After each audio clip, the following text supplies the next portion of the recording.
السلام علیکم۔ کیا حال ہے سبھی سننے والوں کا؟ امید کرتے ہیں کہ آپ سب خیریت سے ہوں گے۔ اللہ پاک آپ کو اپنے حفظ و امان میں رکھے۔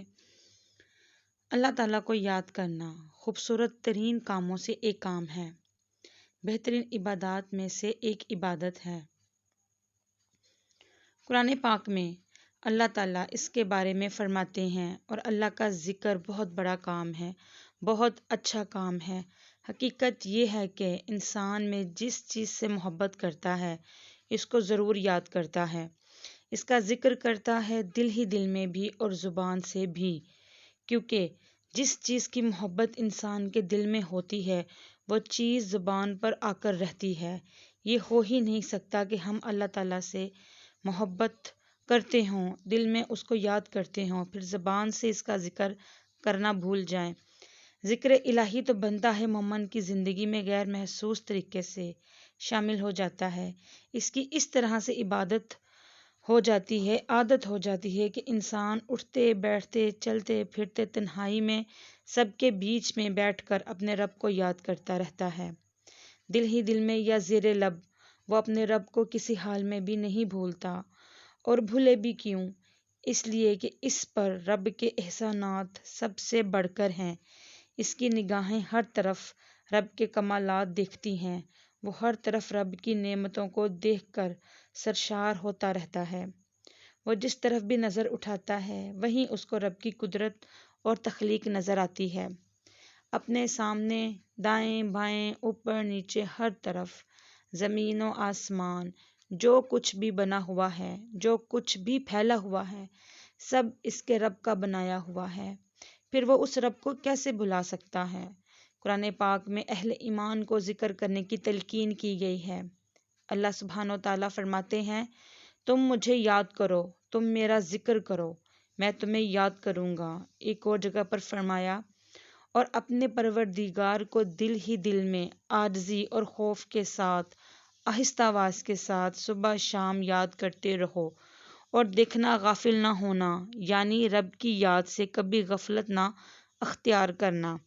ایک اور جگہ پر فرمایا، اور اللہ کا ذکر کرو کثرت کے ساتھ، بہت زیادہ۔ کیوں؟ تاکہ تم فلاح پاؤ، تم کامیاب ہو جاؤ۔ اس سے پتہ چلتا ہے کہ اللہ تعالیٰ کو یاد کرنا کامیابی کی علامت ہے، اللہ کے ذکر میں ہی کامیابی کی ضمانت ہے۔ مومن مرد اور عورتوں کی صفت قرآن پاک میں کچھ اس طرح سے بیان کی گئی ہے کہ وہ بہت زیادہ اللہ کا ذکر کرنے والے ہوتے ہیں۔ سورۃ الاحزاب میں آتا ہے، اور اللہ کا ذکر کرنے والے مرد اور اللہ کا ذکر کرنے والی عورتیں کثرت سے اللہ کا ذکر کرتی ہیں، اللہ نے ان کے لیے بخشش اور بہت بڑے اجر کا وعدہ کر رکھا ہے۔ اور پھر یہ ذکر کرنے کے لیے کوئی خاص وقت مقرر نہیں، انسان ہر حال میں ذکر کر سکتا ہے، ہر وقت میں ذکر کر سکتا ہے۔ نبی صلی اللہ علیہ وآلہ وسلم کے بارے میں آتا ہے، یعنی آپ ہر وقت، ہر قسم کے وقت، دن میں، رات میں، صبح یا شام میں اللہ کا ذکر کیا کرتے تھے۔ حدیث پاک میں آتا ہے کہ حضرت ابو موسیٰ اشعری سے روایت ہے، آپ صلی اللہ علیہ وسلم نے فرمایا، اس شخص کی مثال جو اپنے رب کا ذکر کرتا ہے زندہ انسان کی طرح ہے، اور اس کی مثال جو اپنے رب کا ذکر نہیں کرتا مردہ شخص کی طرح ہے۔ گویا ذکر کرنے والا اور نہ کرنے والا، ان دونوں کے درمیان اتنا ہی فرق ہے جتنا ایک زندہ اور مردہ انسان میں فرق ہوتا ہے۔ اور یہ فرق کتنا بڑا ہے، یعنی انسان تو وہی ہوتا ہے، لیکن زندہ انسان میں اور مردہ انسان میں زندگی اور موت کا فرق ہے۔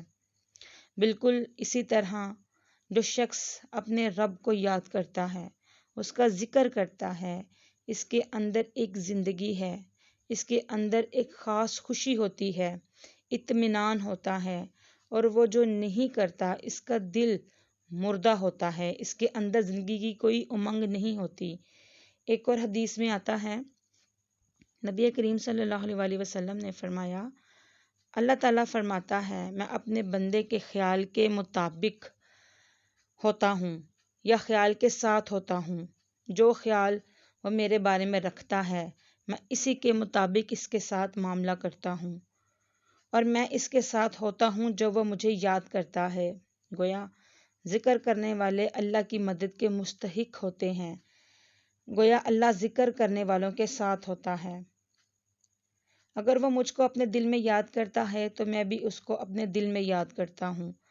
اگر وہ مجھے کسی جماعت میں بیٹھ کر، کسی گروہ یا کسی پبلک میں بیٹھ کر یاد کرتا ہے تو میں اس کو اس سے بہتر جماعت میں یاد کرتا ہوں، اپنی فرشتوں کی جماعت میں یاد کرتا ہوں۔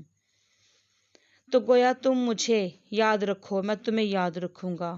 تو جو شخص بھی یہ چاہتا ہو کہ اللہ تعالیٰ اس کو یاد رکھے، اس کی مشکل میں اس کی مدد کریں، تو پھر وہ ذکر کرتا رہے۔ ذکر تمام عبادات کو خوبصورت بناتا ہے۔ مثلا روزہ رکھنا ایک عبادت ہے، لیکن جس روزے میں ذکر الہی ہو، اس کا اجر و ثواب کئی گنا بڑھ جائے گا۔ حج ایک عبادت ہے بذات خود، حج کا سفر ایک عبادت ہے، لیکن اس سفر میں انسان ذکر الہی کرتا رہے تو اسے حج کا ثواب کئی گنا بڑھ جائے گا۔ اور نماز تو سراسر ہے ہی اللہ کی یاد کا نام۔ نماز قائم کرو میری یاد کے لیے، اللہ کے ذکر کا بہترین طریقہ ہے۔ ایک اور موقع پر جب نبی کریم صلی اللہ علیہ وسلم سے پوچھا گیا کہ سب سے اچھی نماز کس کی ہے، سب سے اچھا روزہ کس کا ہے، سب سے اچھا حج کس کا، سب سے اچھا مجاہد کون، تو آپ صلی اللہ علیہ وسلم نے فرمایا، ہر بار یہی جواب دیا، جو اپنے کاموں میں ذکر الہی کثرت سے کرے، اور ذکر کرنے والے ہر میدان میں آگے نکل جاتے ہیں۔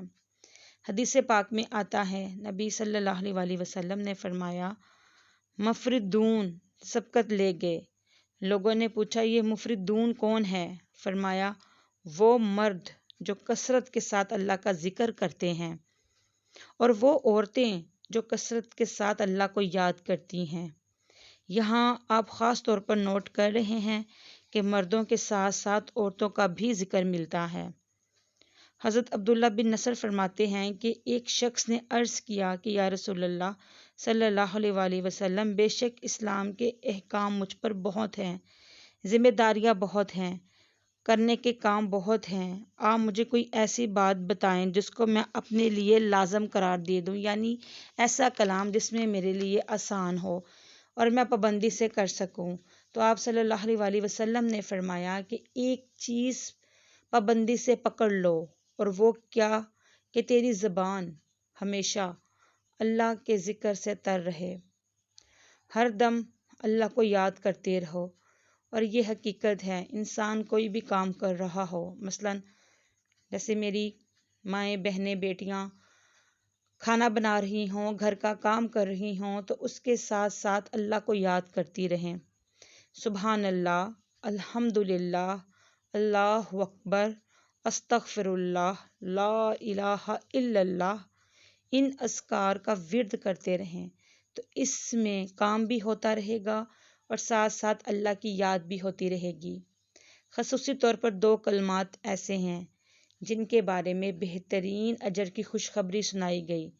آپ صلی اللہ علیہ وسلم نے فرمایا، 2 کلمات ایسے ہیں جو پڑھنے میں بہت آسان ہیں، کوئی مشکل نہیں، میزان میں بہت بھاری ہیں، یعنی کہ ان کی درجات بہت زیادہ ہیں، رحمان کو بہت محبوب ہیں، اور وہ کیا ہیں؟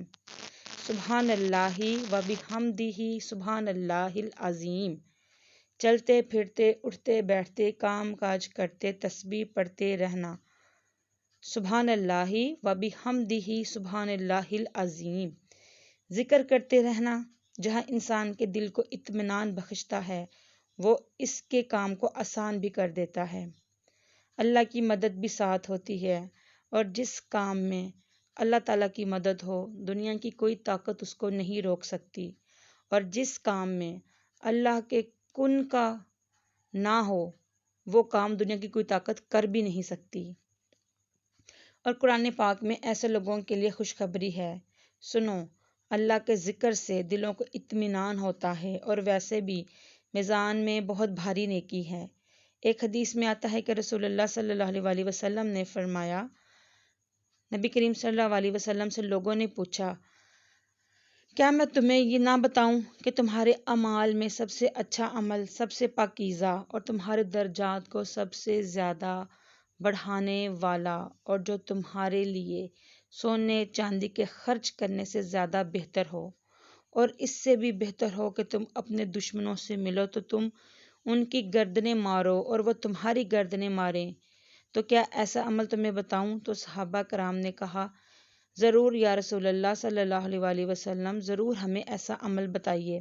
تو نبی کریم صلی اللہ علیہ وآلہ وسلم نے فرمایا وہ اللہ کا ذکر ہے، یعنی تمام اعمال میں وہ سبقت لے جاتا ہے۔ اسی طرح اور حدیث میں ہے رسول اللہ صلی اللہ علیہ وآلہ وسلم نے فرمایا کہ جب بھی کچھ لوگ بیٹھتے ہیں اور وہ اللہ کا ذکر کرتے، کسی مجلس میں اکٹھے ہو کر بیٹھتے ہیں، تو اللہ کی رحمت ان کو ڈھانپ لیتی ہے، ان میں سکینت نازل ہوتی ہے، اللہ تعالیٰ ان کا اپنے ہاں ذکر کرتے ہیں۔ گویا اکیلے بھی ذکر کیا جا سکتا ہے اور کسی مجلس میں اکٹھے بیٹھ کر بھی، اسی طرح صبح و شام بھی قرآن پاک میں آتا ہے اپنے رب کی تسبیح بیان کرو، سورج نکلنے سے پہلے اور اس کے غروب ہونے سے پہلے۔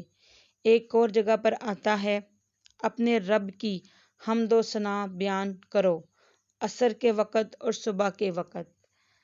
بس اللہ تعالیٰ کی عبادت کریں، نماز، قرآن، اللہ کا ذکر، تسبیح و اذکار۔ اللہ تعالیٰ ہم سب مسلمانوں پر اپنی رحمت کا معاملہ عطا فرمائے، آمین۔